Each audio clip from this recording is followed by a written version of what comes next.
Greetings, Patriots. My name is Carl Meyer. I am the Patriot Poet, 1776, coming at you from Santa Barbara, California. California, land of the fruits and nuts. The date is August 29th, 2013. If you want to go to my website or my other blogs, you Google in The Patriot Poet 1776, no space or bars, and you'll see what I'm doing. I'm just kind of voicing my opinion about what government's been happening since basically the Kennedy assassination. And I'm just voicing my opinion through just little funny things, blogs, some serious, some not, some voiceovers, taking pot shots at just our current regimes. I like to say administrations, but I can't. I have to use the term regime about what's going on. Okay, anyways, real quick, I got a little trivia. I did mention California is land of the fruits and nuts, and it is truly so. I mean, we've got a lot of nuts in California. Actually, we have more fruits. The fruits outnumber the nuts. I mean, the fruits outnumber the nuts way more. There's way more fruits, in fact, than nuts, but you'd be surprised just how many fruits are in my hometown, California. And basically, the reason why this is, about 60 million years ago when the world was forming, there's a place in California called the San Joaquin Valley. It's right in the center of the state. It's one of the most fertile places in not only the nation but in the world for growing nuts and fruits. It's let me see. It says it only covers 1% of the total farmland in all the United States, but yet as much as 80% of the nuts and fruits that we consume are grown there. Actually, 95% of the raisins we consume in the United States come right out of the San Joaquin Valley. And some of the nuts that we produce there are almonds, English walnuts, pistachios, and macadamia nuts. Macadamia nuts not only come from Hawaii, but also California. Now, the fruits are immense. We have so many fruits in California. And in fact, just some of them mention, not to mention the orange tree I have in my backyard, are oranges and lemons, and loquats, grapefruits, figs, grapes, plums, mangoes, pears, strawberries, avocados, nectarines, apricots, apples, peaches, tangerines, kumquats, persimmons, pomegranates, and on and on and on and on and on. And they've also categorized the fruits into summer, December, fall, winter, exotic, tropical, spring, and popular fruits. Actually, we're very diverse here in California, so I'd say we have a lot of exotic and tropical fruits in our hometown and quite a few popular fruits. Okay, so it's just a little trivia I thought you might be interested in. So basically, and I'm getting my information off the Wikipedia, the encyclopedia off the internet. So basically, that's where I'm coming from. About all the fruits and nuts, and let me see, I'm trying to get my thoughts here. But anyways, that's where I got my information. So if you're just remember that probably more than likely that 80% of the fruits and nuts in your hometown come from California. Okay, real quick, a little news here, a little stummer and stammering there, but that's kind of the way it is. Real quick, this was again since it is August 29th, 2013. This was just 2 days ago, August 27th. And of course, we're talking about the chemical tax in Syria. And of course, there's John Kerry. But nobody seems to think anything about it. My God, if this is a Republican, it'd be a big uproar. And don't get me wrong, the Republicans are just as dirty as the Democrats. Actually, I consider the Republicans dirty, and I consider the Democrats gutless. So those are your picks that we have to go in Congress today. And of course, Obama's war on Syria,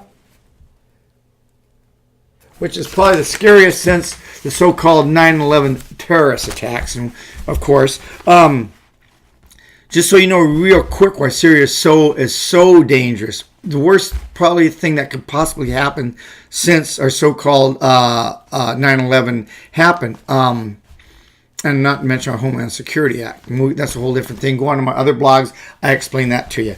But basically, real quick history lesson. In 1990, when we went into Kuwait, we went in the so-called Saddam Hussein farce. The only reason we went into Kuwait is because at that time, 30% of the United States oil came from Kuwait. Okay, if Kuwait would have went down, that could have hurt the economy, if not devastated the economy of the United States. So we had to go in there and protect our interests. Okay, now during that time, Russia or China didn't go in because they knew this wasn't about Saddam Hussein. We were fighting for possibly the economic standard of our country, and they weren't about to go in there. They knew better because they knew we would put up a fight we would do whatever had to be done. Okay, now in Syria, Syria is connected to Iran, and Iran produces most oil from Russia and China. And we're going to go mess with Syria, and Russia told our Führer, don't go in there. He's got 100,000 troops over there. Don't go in there because this could cause war, if not possibly a world war, because now this isn't about the 3,000 or 4,000 people that are so-called gas. This is about fighting for their economic rights. And realistically, we need to respect that. We got no business sticking our nose in their business. If they got a problem with that, let them sort it out. And we're worried about the 300 or 400 people that were so-called gas, but yet it's okay that they bomb thousands and thousands of innocent Iraqi and Afghanistans. I'm not talking the bad guys. I'm talking civilians through droning, trying to get the bad guys, and they killed and kicked indoors, and that's okay. That's okay, and that's also okay if 40,000 Christians have been killed over the last 2 or 3 years. What's going on right now? That's okay. Is this really about the 300 people, 400 people that have gas, or keeping the war machine going? I'll let you decide that yourself. Okay, and real quick, this is out of the LA Times. This is banks have worse industry image, and you can see right there it says the LA Times. And it just says real quick, banks have worse industry image. Survey finds only Congress is thought of more poorly than the financial institutions. That's a whole nother different world. We can get into that as far as when the bailouts came, when they bailed out the banks, Lehman Sachs and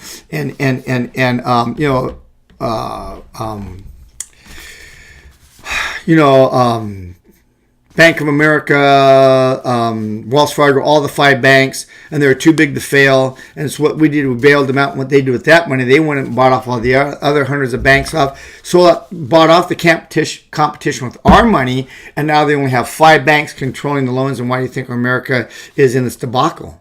They own us. They control us. So anyways, and it's out of the LA Times, so I just don't read my paper. I read the LA Times, New York Times. I read the Wall Street Journal 2 or 3 times a week. So if you're going to start making any really political judgments, don't listen to your brothers or your sisters or your unions or your teachers. Don't even listen to me. Start reading the paper every day. Do it for 6 months here, and the Wall Street Journal, and you're going to start getting a whole different view besides what's really going on and what they're teaching on the boob tube or what they're teaching you in school.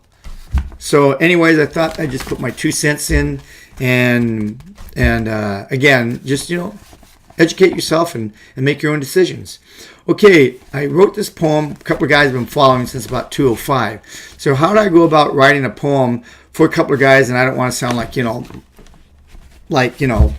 a girl, for lack of better words, or a kiss ass, and I'm far from that. But I just wanted to say thanks. Hey, thanks, guys. I really appreciate how you've kind of enlightened me in some of these areas, and have helped me do my own research, and move past my basic little knowledge and become maybe just a better American and better citizens. So basically, I got to write this poem one night. I had a lot of fun with it, and I got into it. So it's just basically just to acknowledge a couple of guys that do hard work, and it's my way of just saying, hey, thanks back. So here it is. I call it Thanks, Guys. He's big and strong and not too smart. Actually, he's short on brains. I couldn't believe he was elected governor. I thought, how incredibly lame. I'm amazed people like him. With a name like Jesse the Body Ventura, he has an IQ to match. With a name like that, it should be Ventura, Ventura, Ventura. He was a Navy SEAL. I thought, big deal. Anybody can do that. Swimming underwater, jumping out of airplanes. And his gun went rat-a-tat-tat. He jumped in the ring and became a wrestling king, putting people in a trance. The next thing you know, he'll be on the silver screen as we watch him sing and dance. Over the years, I've watched this guy as he puts up a mega fight. Then one day it dawned on me that the Body Ventura wasn't wrong, but right. He's wise and clever, rough and woolly, and has that deep down grit. I respect him because he's gentle and kind, and he doesn't take any stuff.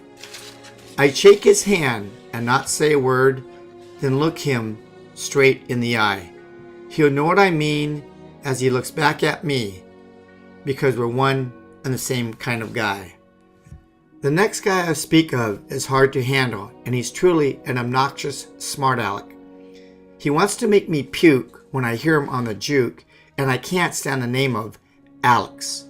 He jumps up and down, screaming out loud, fusses and acts like a weenie. The first time I saw him, I couldn't believe my eyes, so I nicknamed him Little Mussolini. He's crash and loud and out of control, and he has lots of brass. I thought to myself, if he tries that with me, I'm going to knock him flat on his keister.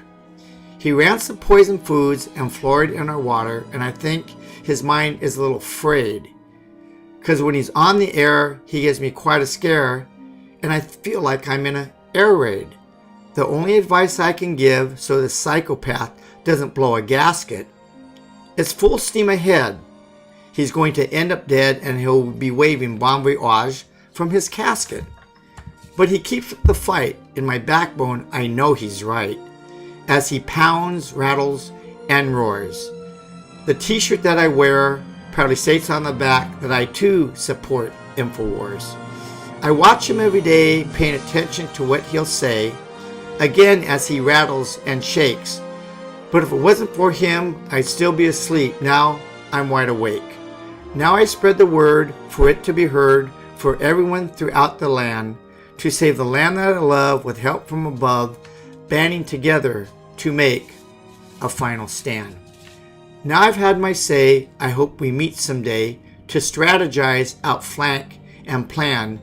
If we never meet, in my heart I shall keep patriots standing tall, shaking hands.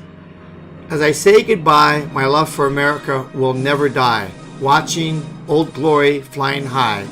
But if I have to die, looking you one last time in the eye, drawing my last breath and saying, thanks, guys.